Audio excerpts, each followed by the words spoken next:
Voilà, je crois qu'on peut les applaudir. C'est un grand jour pour la communauté de communes de Frémin-Merlebach. Après des années d'attente, il a ouvert ses portes, l'espace Théodore Gouvy. 700 places assises avec une visibilité et une qualité sonore irréprochables. La nouvelle salle de spectacle remplit toutes ses promesses.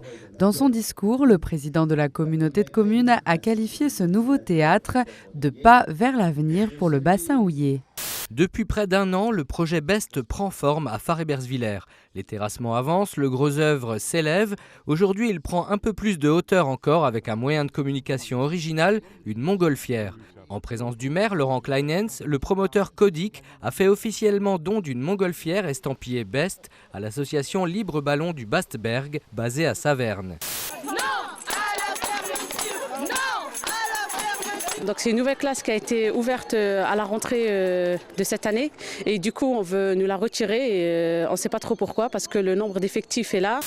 Mobipro met en œuvre des outils et des actions pour permettre aux apprenants des territoires de Lorraine, Rhénanie-Palatinat, Sarre, Belgique et Luxembourg de vivre une première expérience du transfrontalier et aux entreprises de trouver les compétences recherchées dans leur domaine d'activité. Entre partenaires, on a regardé un petit peu quelles étaient les choses dont on avait besoin, quelles étaient les choses dont les entreprises avaient besoin. Et c'est vrai qu'on a eu des remontées disant que en transfrontalier, ils avaient envie de faire des choses, mais que c'était pas toujours simple. Et donc les 4 partenaires ont vraiment choisi de développer ça à partir des objectifs de l'Union européenne. Même si pour la plupart, les participants sont du coin, certains sont venus de loin, comme Caroline et Pascal, chacun pour des motivations qui leur sont propres. Un concours de circonstances assez malheureux, un ami commun à moi qui est décédé et qui habitait ici, qui faisait partie d'une Rose à l'espoir, secteur Forbach. Et grâce à ça, j'ai fait connaissance du vice-président, à savoir Pascal Meunier. Et j'ai promis en hommage à mon ami de participer aux Roses. Et ce sera la 4e fois pour moi cette année-ci. Les Berrinois ont placé Jean-Luc Mélenchon en tête avec près de 43%, 3 petits points au-dessus de l'abstention à 40%. Insoumis ou indécis, 2 viviers de voix potentielles pour le parti frontiste. Monsieur Mélenchon avait un programme à peu près similaire au nôtre avec quelques divergences. Maintenant, les gens qui sont intelligents, c'est à eux de choisir dimanche. On leur conseille ou alors de ne pas voter du tout ou de voter Marine. Les militants En Marche préparent le rassemblement. Des ballons et des drapeaux de l'Europe et de la France pour véhiculer un message positif. L'Europe est une chance. Les militants en sont convaincus. L'Europe, ça fait partie des libertés qu'on doit se donner. Et puis, c'est un élément qui protège, donc bien plus sûrement qu'une frontière repliée sur elle-même.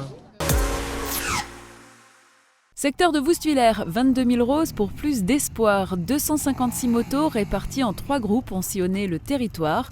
La plupart des habitants les attendent et sont ravis de contribuer à la lutte contre le cancer. L'an passé, rien que ce secteur avait récolté 55 000 €. AVS Santé gère de A à Z le maintien à domicile. Il y a 50 ans, naissait l'entreprise de transport sanitaire Willem. Sur ses fondations est né le groupe AVS Santé avec une vingtaine d'agences en Moselle-Est et en Alsace. Les activités de transport, de matériel médical et de services à la personne occupent 400 salariés. Le développement de la Lorraine passe par l'immigration. Selon Vincent Ferry, conférencier sur ce thème, l'arrivée de nouvelles populations s'est toujours accompagnée de la haine de l'étranger, de la xénophobie et de la montée du populisme.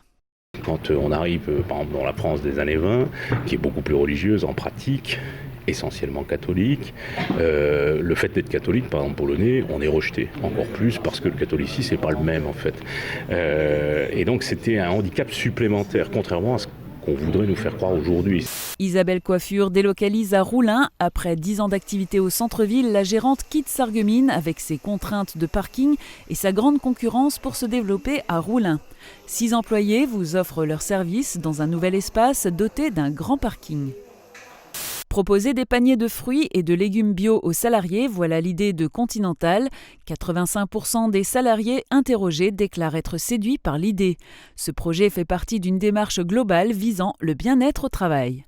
L'initiative, je la trouve très bien, dans le sens où c'est vrai qu'on n'a pas toujours le temps ou l'envie d'aller faire les courses après une journée de travail. Donc là, le fait de pouvoir faire son panier, de sélectionner un panier et d'être livré sur place, je trouve ça très intéressant. Une initiative qui résulte d'un constat clair. 85% des salariés interrogés sont intéressés par l'achat de paniers de fruits et légumes bio, une tendance dans l'usine mais aussi une tendance de société. Le maire réagit après l'incendie à Grosse-Blie. Si l'action commune des pompiers français et allemands a bien été relevée par les médias, le maire précise que ce sont les hommes du feu allemands qui sont intervenus les premiers. Il pointe ainsi du doigt un exemple concret de l'efficacité de la construction européenne. Secours allemand sur le territoire français et inversement secours français sur le territoire allemand. C'est l'Europe qui se construit de façon intelligente et c'est l'Europe des peuples qui se vit quotidiennement. Des AVS au service du handicap et de l'éducation, le métier est méconnu mais combien louable. Les auxiliaires de vie scolaire ont pour mission d'aider des enfants handicapés.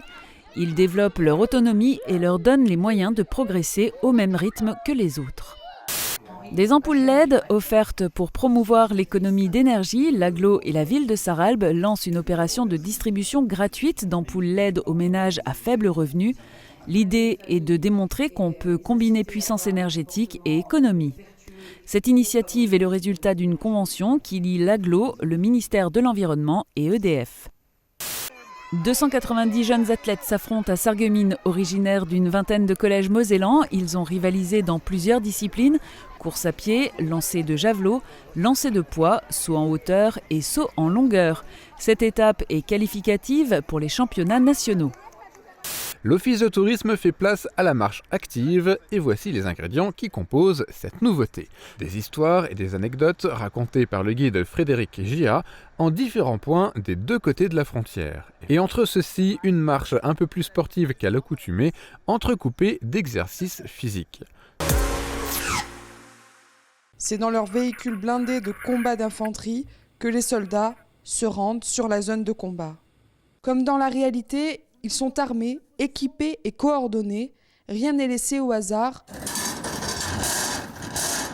Le challenge prépare ceux qui interviendront peut-être au Mali, en Syrie, au Liban demain. Dans quelques semaines, il ne touchera plus aucune rémunération de la Fédération Culture et Liberté. Cette dernière l'avait mise à disposition de l'association Artopi en tant que coordinateur. On avait un petit peu anticipé la chose et c'est pour ça qu'on s'est mis en coprésidence. Artopi, depuis 15 ans, avait toujours eu un ou une président. Et l'année dernière, on s'est dit que pour anticiper ce temps qui était mis à disposition par la Fédération Culture et Liberté, qu'il fallait peut-être qu'on soit un peu plus nombreux à coordonner l'association. Une cause qui motive. À fond. Qu'est-ce qui vous motive ? La lutte contre le cancer. C'est quand même une bonne cause, donc nous on participe tous les ans et j'espère que ça durera encore les prochaines années. C'est pour leur montrer qu'ils ne sont ni délaissés ni laissés seuls. On pense à eux. Voilà plusieurs semaines que l'équipe de bénévoles met en place ce parcours long de 500 mètres, dédié aux contes pour enfants, avec parfois des endroits bien connus. Des sorcières, donc là on arrive justement sur une scénette qui est d'ailleurs la maison de Hansel et Gretel. Donc on s'est tiré des contes et légendes que beaucoup de gens connaissent et puis ont appris au primaire, même avant en maternelle. Donc on va retracer ces histoires-là, on va les jouer devant les visiteurs et puis ils pourront découvrir, je dirais plutôt redécouvrir tout ça. Et contrairement à ce que l'on pourrait penser des sports mécaniques, sur des courses d'environ 20 minutes, avoir un bon physique est essentiel, surtout sur une piste sablonneuse comme celle de beach. Surtout les avant-bras parce qu'on se maintient beaucoup au guidon avec les trous.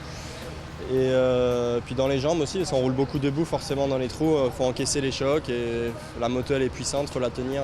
Elle est lourde aussi, c'est une moto qui fait 110 kg. Salut tout le monde, je ne sais pas si vous connaissez le géocaching, en tout cas moi je vous propose d'embarquer avec moi à la découverte de cette application.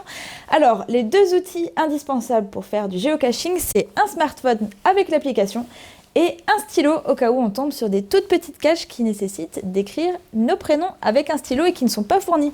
Je vous propose de me suivre, allez venez. On va quand même essayer d'en profiter avant qu'il nous pleuve sur la tête. Alors, comme vous pouvez le voir, Là, on est dans un sentier. C'est un petit peu le principe des géocaching, c'est soit dans des chemins de promenade ou alors près de monuments qui sont connus.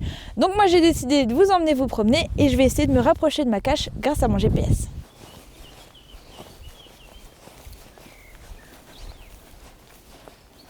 Alors là, je suis à la recherche d'une cache qui s'appelle Cache Lunette. Et je ne sais pas si vous pouvez le voir, mais je suis tout près de ma cache. Alors, ce qui est bien sur ce site, c'est qu'on peut aussi avoir des petites astuces, donc des indices.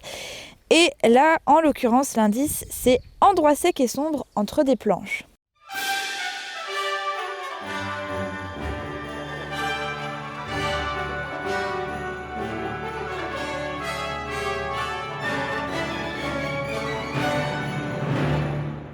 Ça y est, j'ai fini par la trouver. Alors, comme c'était inscrit dans la description, c'est une cache de type commun. Et dedans, il y a un carnet et du papier. Elle a été plutôt facile à trouver. Elle a une note de 1,5 sur 5. Dedans, il y a toutes sortes de petits objets. Mais surtout, ce qu'il y a, c'est des listes de noms. Alors en fait, ce sont toutes les personnes qui sont déjà passées et qui ont laissé un petit mot. Et du coup, on va faire pareil. Il faut toujours remettre la cache où vous l'avez trouvée et vraiment toujours en prendre soin. Donc c'est ce que je vais faire, mais je ne vais pas vous le montrer pour que vous ayez la surprise de la trouver si vous venez. Et je vous retrouve dans un instant pour la prochaine cache. Notre indice pour cette cache, c'est qu'elle se situe dans le secteur des Romans-Lorrains. Voyons où ça se trouve.